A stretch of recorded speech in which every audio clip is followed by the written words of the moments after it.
Hello everyone, my name is Karan Kanani and my ID is 58 and I'm going to explain the use case diagram of our domain that is hotel management system. So let's start off with the actors. There are two actors, guest and receptionist, and they are both generalized as reservationists.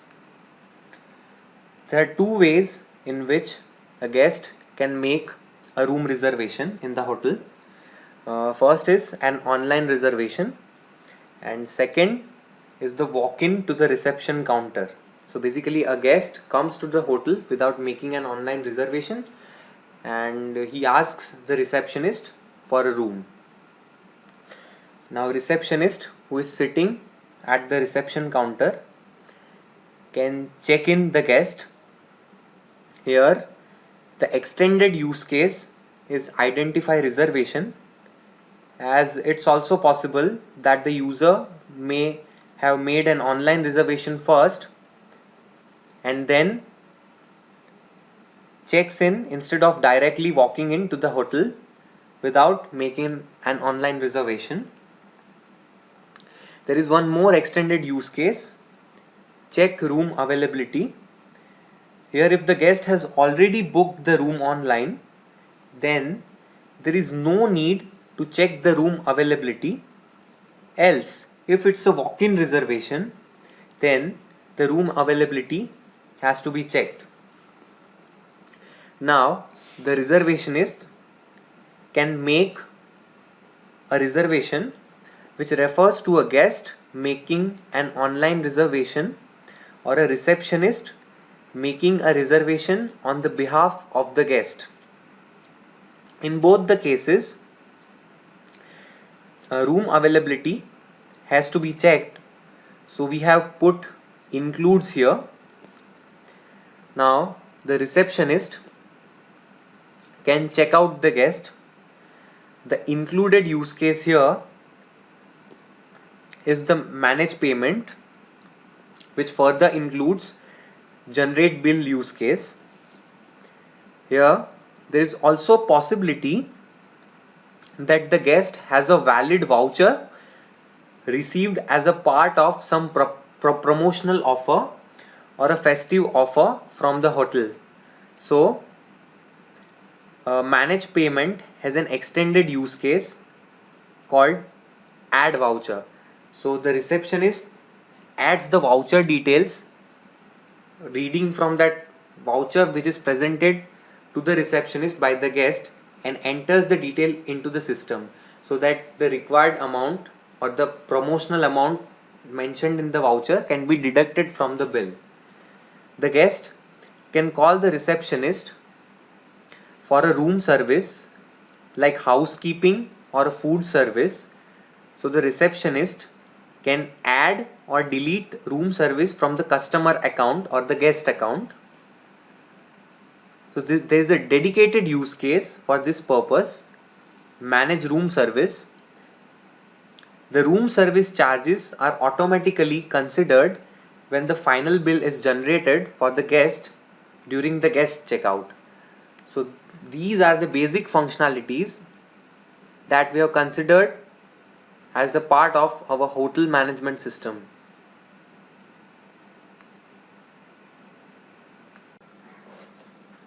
Okay, so now let's discuss the use case description for the use case check-in guest.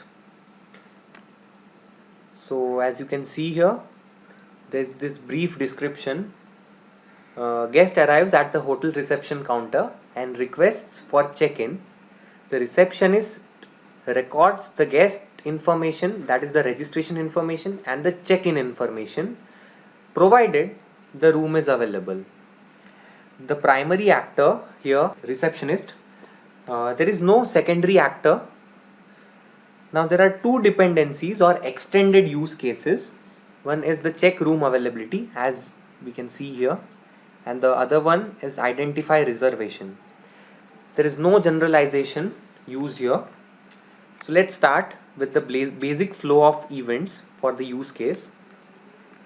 So first, the guest arrives and requests for the check-in. After that, the receptionist checks the room availability. Receptionist records the guest registration information in the system and also records the check-in information. So this is the basic flow. This is the success scenario with no alternative flow. So that's why we call it as the basic flow, because we are assuming that at every point there would be no failure in the system and the flow would continue, or let's say it would have a downfall for this basic flow. Fifth point is customer pays initial token amount and system records it and prints the receipt. After this, check-in is considered successful and the customer leaves with the receipt and room key. Now let's talk of the alternate flows at certain points in the basic flow. Let's say at point number 1, when guest arrives and requests for check-in, it's also possible that the guest may have already booked the room online. So in that case, customer gives the booking ID to the receptionist, and here the extended use case identify reservation is being used by the receptionist. Similarly, at point number 2, when receptionist checks the room availability, it's possible that the rooms are not available. So at 2.1, there can be an alternative flow that if the rooms are not available as per the guest's requirement, then the use case terminates. Else it continues, means we are back to the point 3 if the rooms are available. There's one more at point number 5. Customer pays the initial token amount and system records it and prints the receipt. Let's say the customer may choose to pay full amount during checkout. So which means that initially when customer comes for check-in, he does not have to pay any amount because he's going to pay the full amount during the checkout. So this is how there can be alternate flows in the use case. Now there is the precondition for this use case. The receptionist is identified as an authenticated and authorized person. This is very important because the system is being operated by the receptionist on the behalf of the guest. The post condition for this use case is that the system decrements the number of available rooms because the guest has already checked into the number of rooms. So the count of the available rooms would decrement and system generates the receipt of initial payment if any. So let's say the customer chooses to pay an initial token amount during check-in, then the system generates the receipt of that payment. And there are two extensions as we have earlier discussed: check room availability and identify reservation.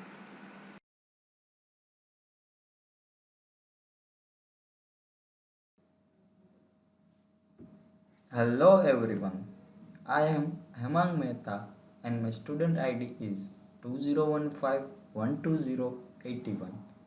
Till now, as my project partner has explained, it is all about general scenario of hotel management system. Further, I will explain all the cases in detail using activity diagram as well as using sequence diagram. So, let's have a look at the activity diagram first. First activity diagram corresponds to the use case login. We have used two swim lanes for the user and for the system. Login activity starts when the user interacts with the system to authenticate his or her identity. User provides username and password to the system first, and the system verifies the same using decision box. Whatsoever login details given by the user are not valid, then system redirects the user to the login page again. Else, if it's valid, then system acknowledges the user with successful login message, and this is the way login activity terminates. Now, second activity diagram corresponds to the use case check-in. We have used two swim lanes over here also, one for the guest and another one for receptionist. So, activity of check-in starts from the guest. When guest arrives at the reception counter, so basically guest arrives at the reception counter and requests for check-in. Now we have used decision box for online booking. So if online booking is done, then receptionist asks the guest for the reservation ID and the guest provides the same. And on the basis of the reservation ID, the receptionist identifies the reservation. If the reservation is invalid, then the activity diagram terminates at this place. And if the reservation is identified as valid, then it continues further. Now, if online booking is not done, then receptionist checks for the room availability, and if room is not available, then activity diagram terminates. But let's say room is available, and let's say if the reservation was found by the receptionist earlier, then both these flows merge together using this merge box, and receptionist further request for the guest details, and the guest states the details. Now receptionist enters the details into the system and allocates the room, and also opens a new bill for guest, and also issue a key to the guest. Now guest goes to the room, and this is how this activity terminates. Now third activity diagram corresponds to the use case checkout. Here also we have used two swim lanes. As we know, one is for the guest and another one is for the receptionist. Checkout activity starts when the guest requests for checkout at the reception counter, after which receptionist requests for room key and the guest return the key. After this, receptionist will check whether the payment is due or not, which is shown using decision box here. If the payment is not due, then receptionist generates invoice receipt and continues further. But let's say payment is due, then receptionist requests for payment to the guest. Now, if guest provides valid voucher, then receptionist adds the voucher details and then generate invoice receipt. And according to the invoice receipt, guest pays the bill and the receptionist check out the guest from the system. And this is how activity terminates when guest leaves the hotel. Now this fourth activity diagram corresponds to the use case manage room service. Here entire task will be carried out by the receptionist on behalf of guest. This activity starts when the guest requests for room services. Receptionist selects the appropriate room, and if receptionist wants to add room service, then receptionist selects the type of room service and adds the same to the guest account. And if receptionist wants to delete particular room service, then receptionist selects the room services and deletes particular room service from the guest account. At last, using merge box, both the flows will get merged, and if receptionist wants to continue, then again flow goes to the add or delete option, else the activity terminates. So let's start with the sequence diagram now. This sequence diagram corresponds to the use case check-in. Check-in sequence diagram starts when receptionist deals with check-in interface to fill reservation details of guest, and the same details are received by the check-in controller as well as by the database. After the retrieval of reservation details from the database, controller will identify that whether the reservation is valid or not. That is shown using alternative combined fragment. You can see over here that we have used alternative combined fragment over here. If the reservation is valid, then receptionist provides check-in details to controller using interface, and the same details are stored by the controller in the database, and it returns the confirmation acknowledgement to the receptionist. But what if the reservation are not valid? Then receptionist goes with the new reservation and checks room availability, after which controller checks for rooms. If it is not available, then sequence of check-in ends over here. Else, it states that room is available and receptionist fills up the check-in details, and the controller will store details in the database and returns the confirmation acknowledgement to the receptionist.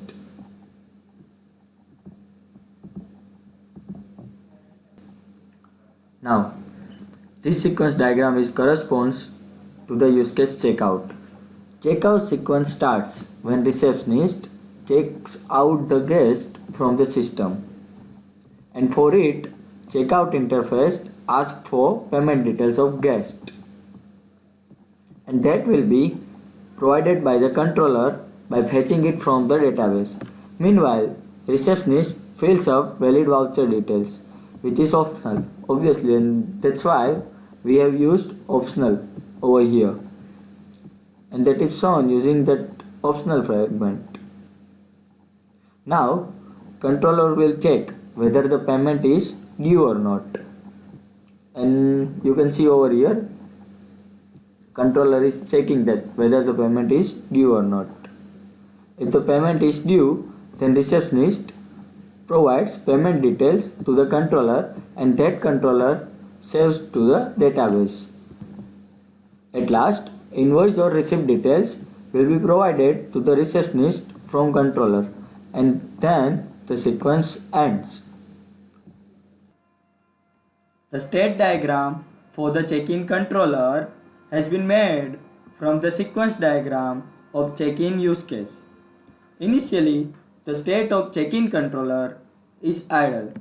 It goes to the state S1 when the method receive reservation details is called on the check-in controller, and action happens is identify reservation. When the reservation is identified, it goes to the composite state S2. Here again, the initial state is S21.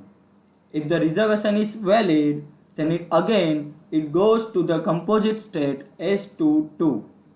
Here again, after receiving check-in details from the check-in interface, it goes to the state S221, and the action performed is add check-in details. Here, the flow terminates after the confirmation is received. If the reservation is invalid, then the check-in controller goes to the state S23. When get room availability method is called on check-in controller, it goes to the composite state S24. Here, the initial state is S241. If the room is available, then the state changes to S242, and the action performed is add check-in details. Else, if room is not available, then the flow terminates.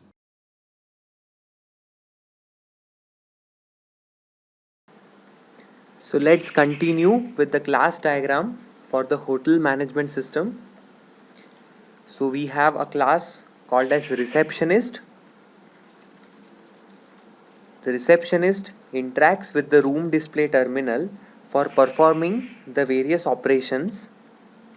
The receptionist can perform functionalities like request for checkout, fill voucher details, add payment details, select room service type, set check-in details, fill reservation details, check for room availability, enter login details. The room display terminal contains various rooms, so that's why we have used the one-to-many relationship. So the room display terminal is basically containing various rooms. Now let's talk about check-in.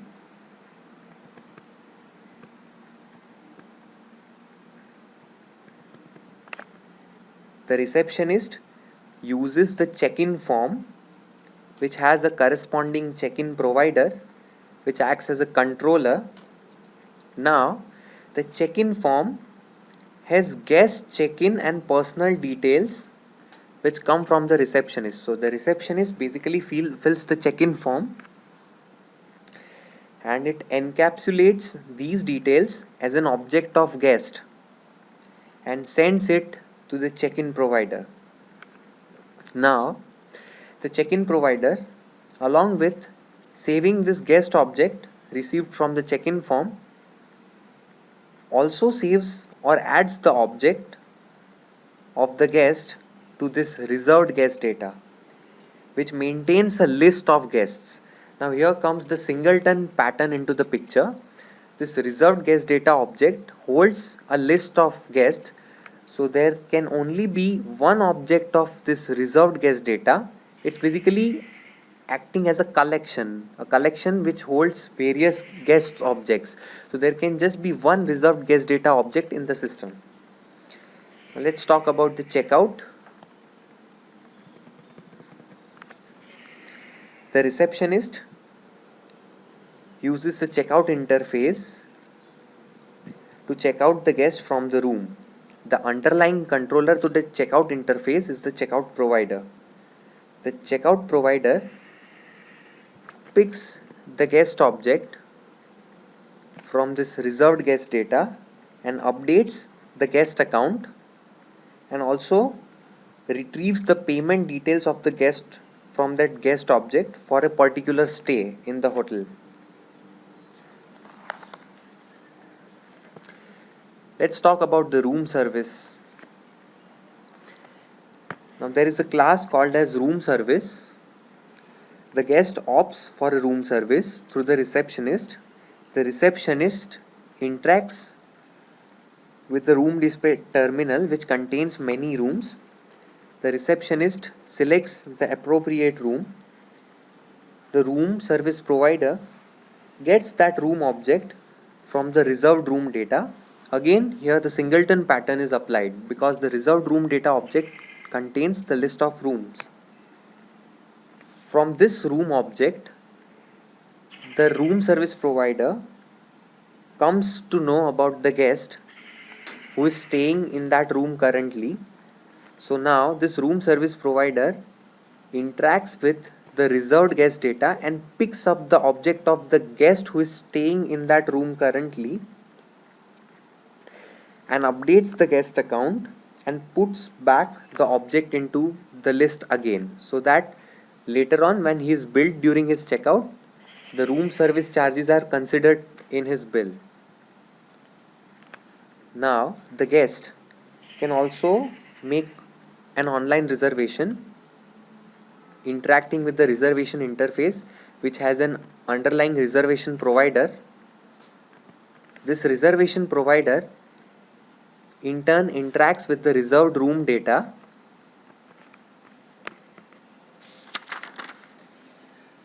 Apart from that, the guest as well as the receptionist can both interact with the login interface with an underlying login provider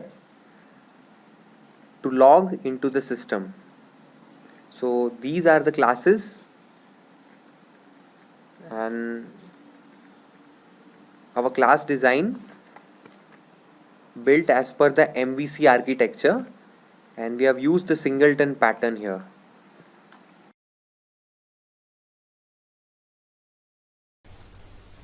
Hello everyone, my name is Mohini and ID is 15. I am going to present OCL and package diagram. Coming to the OCL, as the name suggests, OCL specifies constraints. Specifically describes the rules that apply to Unified Modeling Language, that is UML models. Here are some constraints or rules which apply to our hotel management system. In the class invariant situation, the context is the class, but for the pre and post condition, the context is the operation in itself, which apply to the first constraint, where room status is changing from booked to housekeeping state. Precondition here specifies that when room enters into the update room status function, room's status should not be other than booked, and in the ending it should be housekeeping, which is specified by the post condition. OCL constraints are declarative, which specifies what must be true, not what must be done. A typical example of that is the second constraint, where room must be available at the time of reservation. That's very obvious. Now here, there are two possibilities. First, when guest does the online reservation. And second, when receptionist does that on behalf of the guest. Now here, these two scenarios are different because the guest and receptionist both are different classes, and as explained earlier, in this class invariant situation, context is the class, not the operation. Now coming to the exist function, the object of room class is created with association and name books, and with its attribute status, we are checking whether any room object is available. So that was the second constraint. Coming to the third constraint, which is same as the previous one, the object of guest class is created and using its attribute age, it is being checked whether any of the guest member is at least 18 years of age. So that was the third constraint. Coming to the fourth constraint, the number of guests in the room can't exceed the room's capacity. Here, size function indicates that number of guest object which should be less than number of beds, which is the attribute of room class. Coming to the fifth constraint, where voucher is valid only before its expiry date. So here, today function gives current date, and object of voucher is created with association and name present date. If expiry date is bigger than today's date, then only voucher will be valid. So that was OCL constraints. Now comes package diagram, which is used to group elements which may contain other packages. Here, receptionist and guest both are user to our system, so we could put them in same package, but both are performing different functionalities. Let's say guest can do online reservation, but he can't be assigned rooms online, which can only be done by receptionist. Guest may or may not come to hotel for which he did online reservation. So Receptionist does the actual entry of the guest when the guest arrives at the hotel. Coming to the login package, which includes login interface and login provider. Login interface class, which provides interface to enter login details of users, and login provider, which validates whether entered details are valid. Both are related to each other, where if login interface is not available, then there is no need of login controller. So here, information of package is highly cohesive. Coming to a room or service manager package, room service is generally provided to whom? To guest, right? But if we see functionality wise, room service is added to room class. And to enter that room service information, room service form is available, without which room service can't be recorded. To handle that room service provider is available, which in turn will add that room service to room. And it's obvious that to display room information, room display terminal is there. This whole package works as module, and without any one component from that, this module can't work. Coming to the basic functionality package, it includes check-in, check-out and reservation related components. Here, check-out can't be done before check-in and check-in can't be done before reservation. So, to insert reservation details, reservation interface is included. And to record that, reservation provider is available. But before reservation, if room is not available, then that reservation can't be done.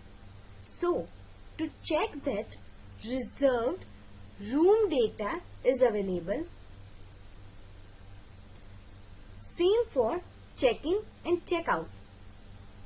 But to record and fetch guest data, it contains reserved guest data. If we see the whole package diagram, it follows the principle of low coupling and high cohesion. That's all for package diagram. Thank you. Let's discuss about the design pattern which applies to our system.